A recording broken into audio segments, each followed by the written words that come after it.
Good morning. Today is Tuesday, the 7th of January, 2025, and the time now is 9:50 a.m. in the morning. My name is the Bull of Lewisham, and I'm a prize fighter, boxer, pugilist. If looks could kill is an idiom used to describe a look that is angry, disapproving, or disgusted. For example, you might say, if looks could kill, his skull would have slain the manager on the spot. The idiom was first recorded between 1710 and 1720. This is interesting in boxing and fighting, like in the ring, in the boxing ring, if looks could kill. Because when I was growing up, I'm 55 now, but when I was like 14, 15, in the Afro-Caribbean culture, because I'm Afro-Caribbean, I'm Afro-Caribbean, I'm not African. There's a difference. There's people from Africa, African. I'm from the Caribbean. Anyway, in Caribbean now,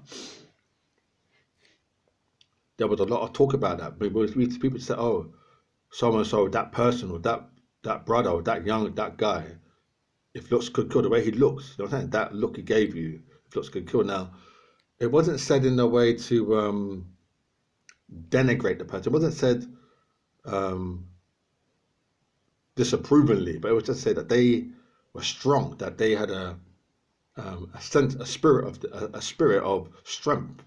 I think in a Brexit in England they think that if looks could kill it's negative, because I find a lot of the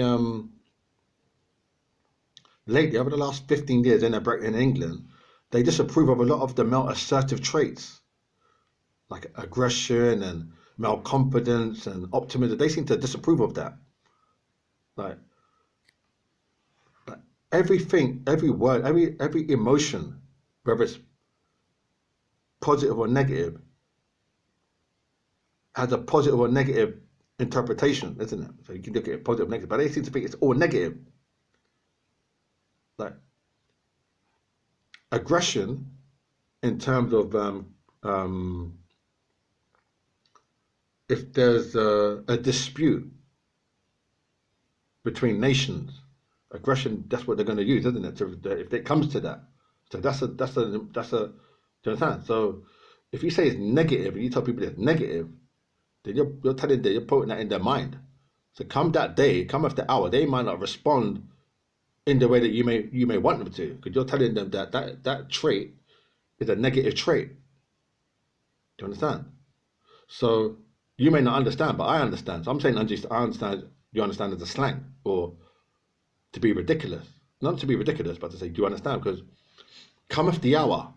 Now I'm not saying that the hour will come, but if that was to ever happen now, you understand? So for me, the Bull of Lewisham, what I'm saying, if looks could kill in the boxing ring, it's very powerful, because that's half the job done. Because if the boxer or the fighter's got a certain look, like first like Jack Dempsey, because Jack Dempsey was a very good, was was very beautiful as a fighter, and I say that respectfully. I'm not homosexual, but I say that respectfully because he had all the qualities, masculine qualities in his face and his design.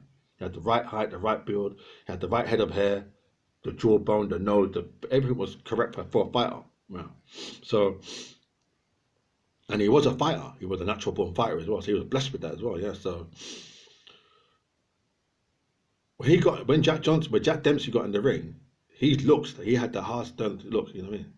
So do you think, he look could kill, like that idiom, look could kill, because half the job done. Because once you fear him and